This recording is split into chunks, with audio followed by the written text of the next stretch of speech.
આજે ઓટ્સ અને જુવારની રોટલી બનાવીશું અને એ પણ એકદમ દાણાદાર ખીલેલી અને એકદમ સોફ્ટ એવી બનશે. અને ઓટ્સ તમારા આહારમાં ઉમેરવા ચોક્કસ જરૂરી છે. ખૂબ જ આરોગ્યવર્ધક છે, ફાઇબર્સથી ભરેલા છે અને જુવાર પણ વજન ઘટાડવામાં, બ્લડ શુગર ઘટાડવામાં ઉપયોગી છે. તો આ રીતે ઓટ્સ અને જુવારની રોટલી તમારા આહારમાં ચોક્કસ સમાવેશ કરવો જોઈએ. નમસ્કાર, હું કલ્પના અજય નાયક. મારા કિચનમાં આપ સૌનું સ્વાગત છે. તો ઓટ્સ જોઈશે સૌથી પહેલાં. તો આ અડધો કપ ઓટ્સ લીધા છે. આ રોલ્ડ ઓટ્સ છે. તો હવે એને મિક્સર જારમાં લઈશું અને પાવડર સ્વરૂપે ક્રશ કરી લઈશું કે જેથી આપણને ઓટ્સનો સરસ મજાનો લોટ મળી જાય. આ રીતે ક્રશ કર્યા છે, જુઓ. ઇઝીલી ક્રશ થઈ જાય છે. હવે એક પ્લેટમાં આપણે 1 કપ જુવારનો લોટ લઈશું અને ગેસ પર એક પેનમાં 1 કપ પાણી લીધું છે અને બીજું અડધો કપ, એટલે કે 1 કપ જુવારનો લોટ અને અડધો કપ ઓટ્સ, તેની સામે આપણે 1.5 કપ પાણી લીધું છે અને સાધારણ મીઠું ઉમેરીને પાણી ઉકળવા દેવાનું છે. પાણી બરાબર ઉકળી જાય એટલે ગેસ બંધ કરીને આપણે પહેલાં આ ઓટ્સનો જે લોટ બનાવ્યો એ ઉમેરી દઈએ અને ત્યારબાદ જુવારનો લોટ ઉમેરી દઈશું. અને સિમ્પલ માપ છે કે 1.5 કપ લોટની સામે 1.5 કપ પાણી લેવાનું છે. હવે વેલણ વડે અથવા તવેથા વડે તમને જે ફાવે આ સારી રીતે મિક્સ કરવાનો છે લોટને પાણીમાં અને ત્યારબાદ ઢાંકીને એને 15 મિનિટ રેસ્ટ આપવાનો છે.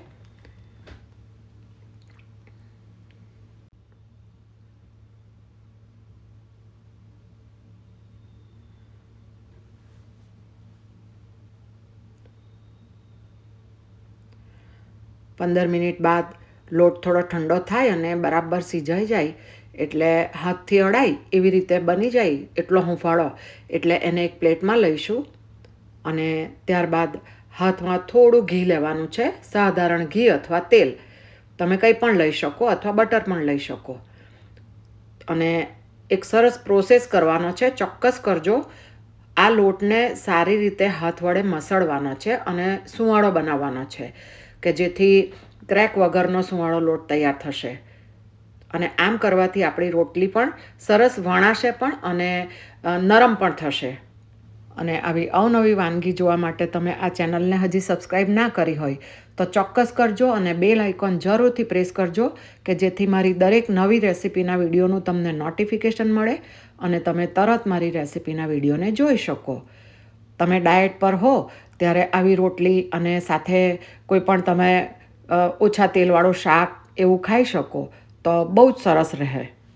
જુવાર એક બહુ જ હેલ્ધી અનાજ છે અને ગ્લુટેન ફ્રી છે કે જેથી ઘઉં જેને ના ફાવતા હોય તો એ આ જુવારને તમે ખાઈ શકો. તો જુઓ, સરસ આપણો લોટ તૈયાર થઈ ગયો છે. તો હવે એને રોટલી જેવા લુવા કરી લઈશું. અને જુવારનો લોટ એટલે કે જુવાર વજન નિયંત્રણમાં ઉપયોગી છે, કોલેસ્ટ્રોલ ડાઉન કરે છે અને ફાઇબર્સથી ભરપૂર છે. તો આવી રોટલીનો આપણે આહારમાં ચોક્કસ સમાવેશ કરીએ. હવે આ જુવારનો કોરો લોટ લીધો છે અને એમાં આ લુવાને રગદોળીને રોટલી વણી લઈશું. અને તમે જોજો, એકદમ ઇઝીલી રોટલી વણાય છે. બાજુના ગેસ પર મેં લોઢાની તવીને સ્લો આંચ પર ગરમ કરવા મૂકી દીધી છે. તમે નોનસ્ટિક તવી અથવા તો માટીનું કલેડું હોય ને એની ઉપર પણ આ રોટલીને બનાવી શકો. સાધારણ કિનારી ફાટશે પણ કંઈ વાંધો નહીં. તમારે જો ચાહો તો હાથ વડે થોડી કિનારીને પ્રેસ કરીને સરખી કરી લેવાની. તો તમે જોઈ શકો છો કે કેટલી સરસ રોટલી વણાય છે અને સહેજ પણ તૂટતી નથી. કોઈ પણ વધારાના એફર્ટ વગર આ રોટલી આપણી તૈયાર થઈ ગઈ અને કોઈને ખબર પણ નહીં પડે કે આમાં જુવાર અને ઓટ્સ લીધા છે. હવે એક ખાસ પ્રોસેસ કે સાદું પાણી આ રીતે રોટલી ઉપર સ્પ્રેડ કરવાનું છે. વધારે પડતું નથી લેવાનું. આંગળી પાણીમાં ડુબાડવાની અને આ રીતે બધી બાજુ એને સ્પ્રેડ કરવાનું. અને જે સાઈડે આપણે પાણી લગાવ્યું એને તવીની પર સ્ટીક થાય ને એ રીતે પહેલાં રોટલી નાખવાની અને ત્યારબાદ જે બીજી સાઈડ છે એના પર પણ આ રીતે સાધારણ પાણી લગાવવાનું છે કે જેથી વચ્ચેના ભાગમાં પણ રોટલીમાં ક્રેક ઓછી પડે. તો એક બાજુ થોડી કૂક થઈ જાય ને, ગેસની ફ્લેમને મીડિયમ રાખી છે મેં, અને એક બાજુ થોડી કૂક થાય એટલે આ રીતે પલટાવી લેવાની અને બીજી સાઈડે પણ કૂક થવા દેવાની. અને સાફ કોટનના રૂમાલ વડે અથવા તો ભાખરી બનાવવાનું જે લાકડાનું સાધન આવે છે એના વડે પણ તમે પ્રેસ કરી શકો. અને જુઓ કેટલી દળાદાર આપણી રોટલી તૈયાર થઈ ગઈ છે. તમે વિડીયોમાં એકી નજરે જુઓ ને તો ખબર જ નહીં પડે કે આ જુવાર અને ઓટ્સની રોટલી છે. અને જુઓ તવેથા ઉપર લચી પડે છે, એટલી નરમ પણ છે. અને તમે ચાહો તો ઘી લગાવી શકો, નહીંતર ઘી સ્કીપ કરી શકો. તમે ઘી વિના પણ આ રોટલી ખાશો ને તો એટલી જ સોફ્ટ લાગશે. તો આ રીતે આપણે બાકીની બીજી રોટલી પણ તૈયાર કરી લઈશું.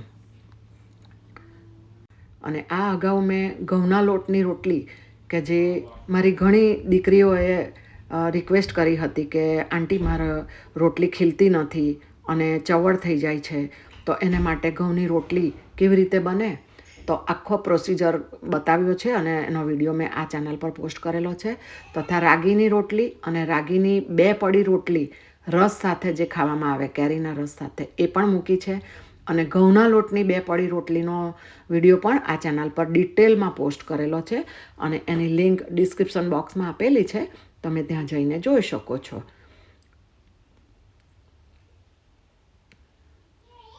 તો જુઓ આપણે પ્રેસ કરીએ એટલે તરત જ રોટલી ખીલવા માંડે છે અને આ રીતે બધી જ રોટલી ખીલશે તમારી.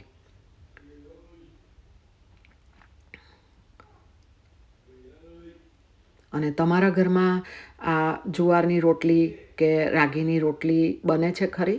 અને બને છે તો તમે કઈ રીતે બનાવો છો એ મને કોમેન્ટમાં ચોક્કસ જણાવજો.